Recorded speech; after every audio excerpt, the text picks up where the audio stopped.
Hi, I'm Cass Ballantyne, and this is Higher Ed Hacks, where I help you navigate learning and working in higher education. This video is part of my series on the academic job market and is designed for people who are preparing this summer or in any summer for the fall academic job market. This particular video is on writing your teaching philosophy. So, teaching philosophies or teaching statements are not required by all job postings. So some people, will wait to write this until they hit one that they need a teaching philosophy or teaching statement. But I really encourage you, because I think, at least in social work, so many positions ask for this, you may as well just have it at least started so that you're revising and tweaking when you're actually applying, but you have something to work with, or you're like really close to having something that you're ready to submit by the end of the summer, so that you're not scrambling to write a whole piece at that last minute of the application process. Okay, so the goal of the teaching philosophy or teaching statement is really to communicate what kind of teacher you are. What do the students in your classes experience? Or if you haven't taught, what do you envision the students in your class will experience? So one of the big things the big pieces of advice that I got when revising mine that I think is helpful to start with is you want to show, not tell. So to the extent that you can provide specific examples of what you do to illustrate your philosophy, the better. So overall, you want to start this with sort of a basic philosophy paragraph. What is your viewpoint of higher education, of education in your field, of what is the role of a professor, a teacher, an instructor in folks' lives?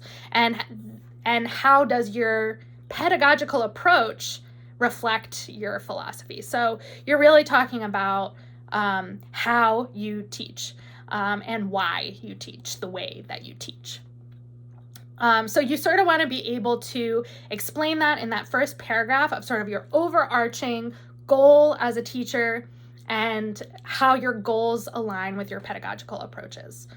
And then you do want to have, again, at least one sort of show, don't tell paragraph where you describe what your students have experienced that illustrates that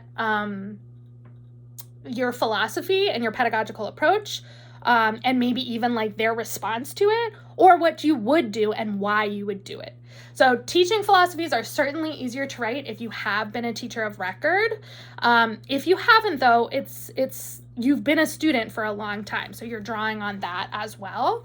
And maybe you've TA'd or mentored or done a workshop or things like that. So you can abstract teaching from so many experiences that you've had, so you can bring that in. So it's definitely more obvious if you've taught your own class, but if you haven't, it's definitely not impossible. So just be flexible in your thinking about what counts as teaching and what you've done.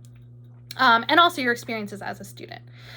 So then you just want that paragraph that says, so I think for my philosophy gets into sort of the way that I incorporate choice and leadership approaches and active engagement in the classroom. And so then I go through how I then in my sort of show, don't tell paragraph, I went through an example of an activity that I do in my class to teach the Elizabethan Poor Laws that helps students really understand why we've ever taught them and why they're sort of foundational to at least Western American social welfare practices, which tends to be a pretty boring topic. And I have an activity that I do that helps students really see why it's important, but also stretches their teamwork skills, their leadership skills, and their sort of reading comprehension research skills.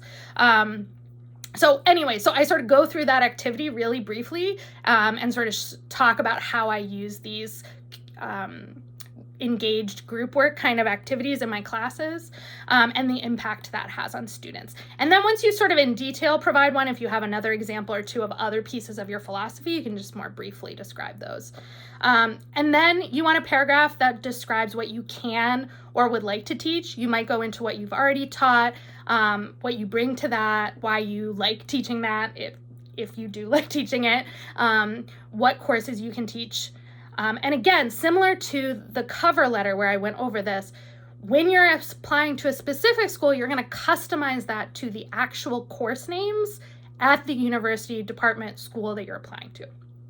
However, at this stage, you're just going to put the sort of general term for the courses that you can teach. Like, I can teach human behavior in the social environment, or I can teach, social welfare history or policy or what have you. So put in your placeholders there based on what you call them, and then customize those later. You may also want to describe, if given the opportunity, I would love to develop a course, and describe that briefly, and why you think it's essential to the curriculum. Okay, and then you're going to have a brief conclusion that just sort of summarizes that. Again, this, similar to the diversity statement, is going to be no more than 2 pages. But most places are asking for 1 page. So I think it behooves you to try to get it down to 1 page. And that's coming from someone who hates writing short pieces. So, it's just the reality of what folks are asking you for. And that's pretty much your teaching philosophy.